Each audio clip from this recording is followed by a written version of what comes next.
Welcome to Joy's Fashion World. In today's tutorial, you will learn how to cut a perfect male senet pant using simple and clear steps. Whether you are a beginner or just looking to perfect your cut, this tutorial is for you. Here are the tools you will need: your fabric, measuring tape, ruler, scissors, tailor's chalk, and your pins. As you can see, I've already pinned down my fabric. Also, make sure your fabric is well ironed and lay flat before you begin. We will be using basic male trouser measurements of waist 32, hip 38, length 42, the kneel of 17 inches, hem of 15 inches, and the lap or tie of 23 inches. So let's get started. First, we fold the fabric for the front panel. So this is the wrong side of the fabric. The next thing you want to do is to draw a horizontal and a vertical line, which will serve as a guide in order for us to draft out our pant. So draw your vertical and horizontal line. Make sure the lines are straight. The horizontal line, draw it down to the length of the trouser you are working with.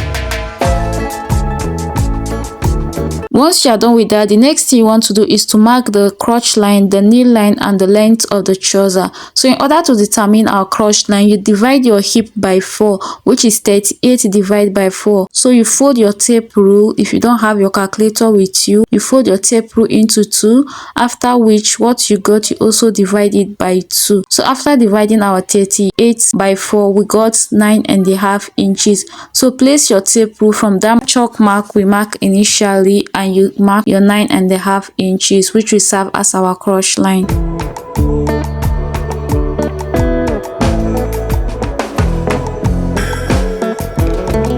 For the knee line, I usually make use of 22 inches for a tall person. If your client is not tall, you can go ahead and measure the knee line of your client. So I mark it at 22 inches. The next thing we want to do is to mark our trouser length. So let me drag my fabric up so that you'll be able to see what I'm doing. So the length of our pant is 42 inches and I mark it at 42 inches exactly.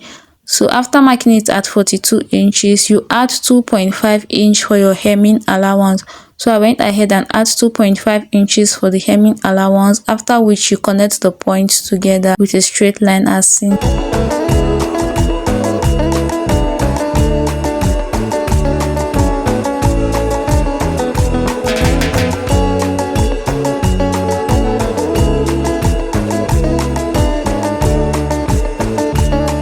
Now is to input our body measurement. So you divide your waist by 4, and our waist is 32 inches. So 32 divided by 4 will give us 8 inches, and you add 1 inch to it. So 8 inches plus 1 inch will give us 9 inch. You place your tape on that starting line and you mark your 9 inches. Please note that when you are placing your tape, you start from that guideline we mark initially. So you start, all your measurements should be starting from that guideline. You mark the 9 inches on the starting point and also on the crotch line, and you connect the 2 points together. After which, the next thing you want to do is to mark half of your thigh measurement, which is your lap measurement, the half of it on the crotch line. So our thigh is 23 and the half of it is 11. You add half inch to it, which will give us 11.5. So after that, you can see we have 2.5 inch as our extension. So you place your tape that way and you also mark that 2.5 inch and you create your crotch curve as seen. Now is to work on the down part of our trouser, which is also known as the inseam. In order to get our center part where the gaiters is going to be, and in order to have an accurate measurement, place the tape on the crotch line. So fold your measurement to get the center point of the crotch curve and you mark it down. So after marking it down, you can see what we have. I will apply same measurement on the knee line, get the center, and you mark it down.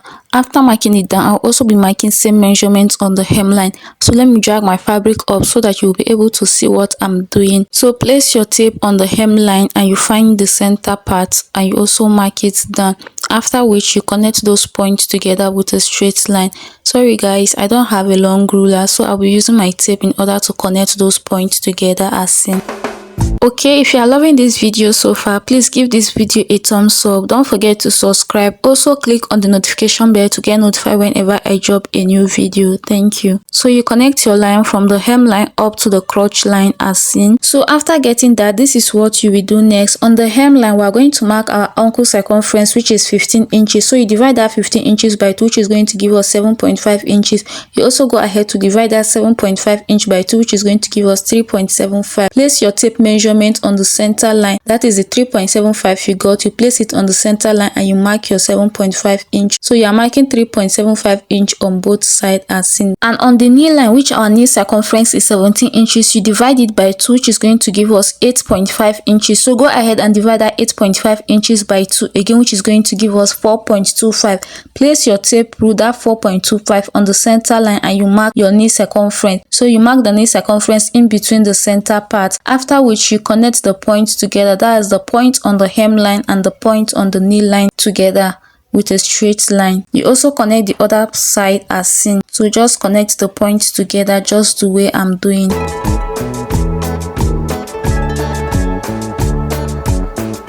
After connecting, you can see this is what it's looking like already. So on the leg area, I'm going to do a small fridge so that it's going to meet up and there will not be shortage when we fold it, when we hem our trouser. Okay, we're almost done drafting the front panel. So the next thing you want to do is to connect from the knee line to the crotch line and also from the knee line to the hip area. So if you have your curve rule or your hip rule, grab it and do that. So I'll be using freehand in order to do I'm kind of using my tape rule as a guide. So you place it that way and you connect it from the knee line to the crotch line. So after which you connect it from that point up to the waistline as seen. So just watch closely on what I'm doing and you also connect yours same way. And on the other side, place your ruler and you also connect it just the way I'm doing. So you place your curve rule and you connect it that way. So lastly, on the front panel, what you want to do is from the waistline, go down with 1 inch on the center part and you connect it back to the waistline as seen. So with this, we are done with the drafting of the front panel. You can see what we have. And that is basically all for the front panel. Now is to cut it out. So you cut through the waistline down to the crotch cuff and to the inseam. Alright, so you have watched this video to this point and you haven't smashed the like button. What are you waiting for? Please give this video a thumbs up and don't forget to subscribe. Also click on the notification bell to get notified for more amazing video and sewing tutorials coming your way. Thank you. So cut it to the hemline. So you cut along the lines as seen, and we'll be using it to cut out the back panel also.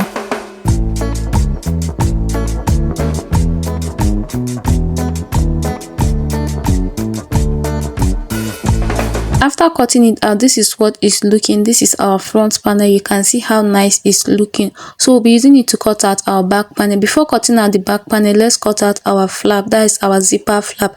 So this is the side we cut out our crotch cuff. So we'll be using it to cut out our zipper flap. So that is the shape. So you just cut along that way. You just cut it that way. Okay, this is our zipper flap. Now let's cut out the back panel. So I've went ahead to fold my fabric into 2 and I also placed my front panel on it. Now I will trim out this edge. So when placing your fabric on fold for the back panel, add at about 3.5 inch extra when folding. So you add 3.5 inch extra to your fold for the back panel.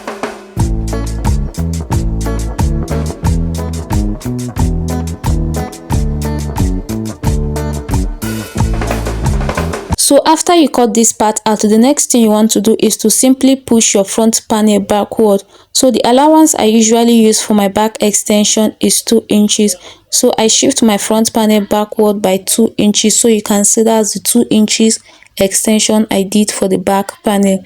So I'm going to do that 2 inches extension all through the leg area. So on the crotch area, I'll extend it by 2.5 inches depending on your client's look. If your client is a heavy person or a plus size, you can go ahead and add 3.5 inch maximum. But here, based on my client's average body size, I'll be using 2.5 inches.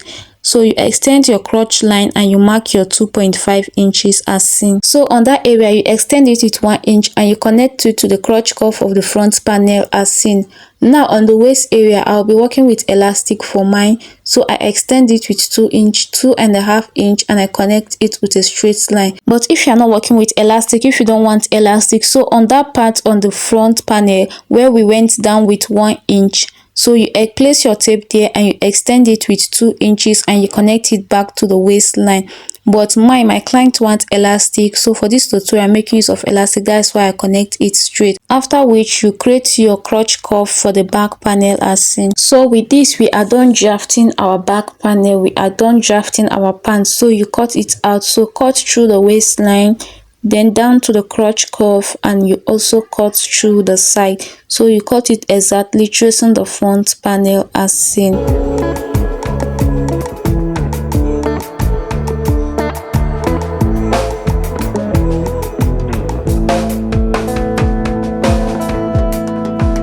So after you are done cutting, this is what our pant is looking like, and we are basically done drafting our pant. This is what it's looking like.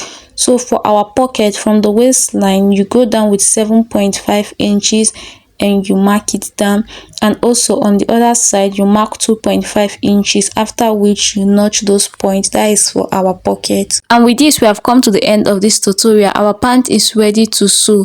Thank you for watching to this point. If you find this helpful, please like this video and subscribe for more fashion sewing tutorials. Don't forget to click on the notification bell to get notified whenever I drop a new video. Leave a comment if you want a part 2 showing the sewing process of this. Thank you. See you in the next one. Bye.